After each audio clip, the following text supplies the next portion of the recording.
और आज हम एक बहुत ही दिलचस्प सफर पर निकलने वाले हैं। भारतीय संविधान के बिल्कुल शुरुआती पहले 51 आर्टिकल्स का सफर। इसे सिर्फ कानून की बातें मत समझिए, ये असल में एक देश को बनाने की कहानी है। वो ब्लूप्रिंट जिसने भारत की नींव रखी। तो सवाल यही उठता है कि आखिर ये नींव रखी कैसे गई। देखिए, ये कोई सूखा कानूनी दस्तावेज नहीं है, बल्कि ये एक राष्ट्र के बनने और उसकी पूरी संरचना की कहानी है। चलिए इसमें और गहराई से उतरते हैं। तो हमारी इस यात्रा का रोड मैप कुछ ऐसा रहेगा। सबसे पहले देखेंगे भारत का नक्शा, फिर जानेंगे कि नागरिक कौन है, उसके बाद आएंगे हमारे मौलिक अधिकार, और फिर राज्य के क्या लक्ष्य हैं, और आखिर में इन सब को एक साथ जोड़कर देखेंगे कि ये संविधान की आत्मा कैसे बनती है। तो चलिए पहले हिस्से से शुरू करते हैं। आर्टिकल्स 1 से 4 जो इस देश का मतलब हमारे देश का फिजिकल ब्लूप्रिंट तैयार करते हैं। इसे समझने का सबसे आसान तरीका है भारत को एक बहुत बड़ा घर मान लेना। और कोई भी घर बनाने का पहला कदम क्या होता है? उसकी जमीन और उसकी बाउंड्रीज तय करना। संविधान का पार्ट 1 ठीक यही काम करता है। और देखिए सबसे कमाल की बात क्या है, हमारे संविधान बनाने वालों ने इस पूरी प्रोसेस को कितना आसान रखा। आर्टिकल 1 वो तो घर का नाम बताता है, इंडिया दैट इज भारत। फिर आता है आर्टिकल 2 जो कहता है कि संसद चाहे तो नए कमरे मतलब नए राज्य जोड़ सकती है। आर्टिकल 3 घर के अंदर का नक्शा बदलने की इजाजत देता है, किसी राज्य का नाम बदलना हो या उसकी बाउंड्री।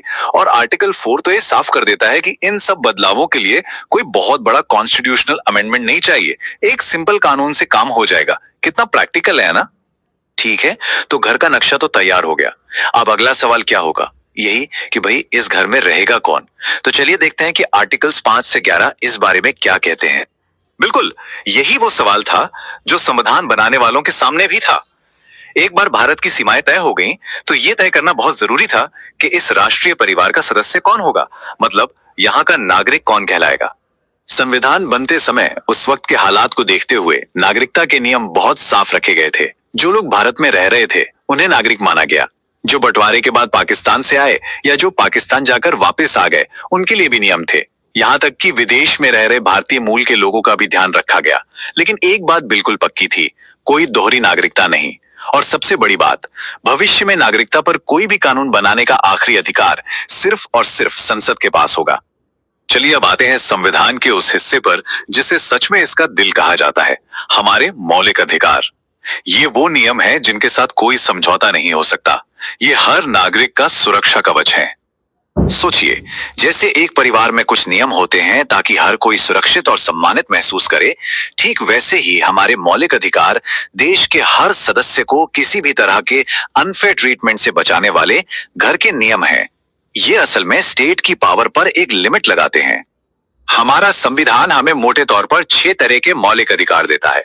और ये सिर्फ नियम नहीं है, ये वो 6 गारंटियां हैं जो हर नागरिक के सम्मान और विकास की नींव हैं। आइए एक एक कर इन्हें देखते हैं। तो ये है वो 6 अधिकार। पहला, समानता का अधिकार, मतलब कानून के सामने सब बराबर हैं। दूसरा, स्वतंत्रता का अधिकार, जिसमें बोलने से लेकर अपनी जिंदगी जीने तक की आजादी है।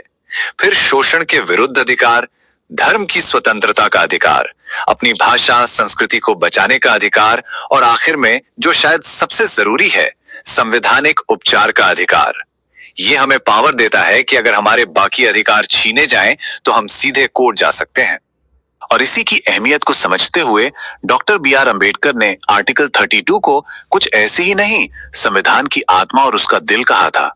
सोचिए जरा, क्यों? क्योंकि यही वो मास्टर चाबी है जो बाकी सारे अधिकारों के ताले खोलती है। अगर ये चाबी ना हो तो बाकी सारे अधिकार बस कागज पर लिखे अच्छे अच्छे शब्द बनकर रह जाएंगे। अच्छा, तो अब हमारे पास घर का नक्शा है, परिवार के सदस्य भी तय हो गए और घर के पक्के नियम भी बन गए। लेकिन कोई भी अच्छा परिवार सिर्फ नियमों से नहीं चलता, है ना? उसके कुछ सपने होते हैं, कुछ महत्वाकांक्षाएं होती हैं। तो चलिए संविधान के पार्ट 4 में जो हमें इन्हीं महत्वाकांक्षाओं का रास्ता दिखाता है। और ये महत्वाकांक्षाएं हैं राज्य के नीति निर्देशक तत्व या डायरेक्टिव प्रिंसिपल्स। ये वो साझा मूल्य हैं, वो लक्ष्य हैं जिन्हें देश को पाने की कोशिश करनी चाहिए। ये एक बेहतर भविष्य का गाइडेंस है।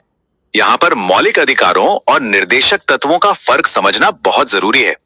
ये हमारे संविधान के डिजाइन की खूबसूरती है। देखिए, मौलिक अधिकार तो कोर्ट में लागू कराए जा सकते हैं। ये बताते हैं कि सरकार क्या नहीं कर सकती।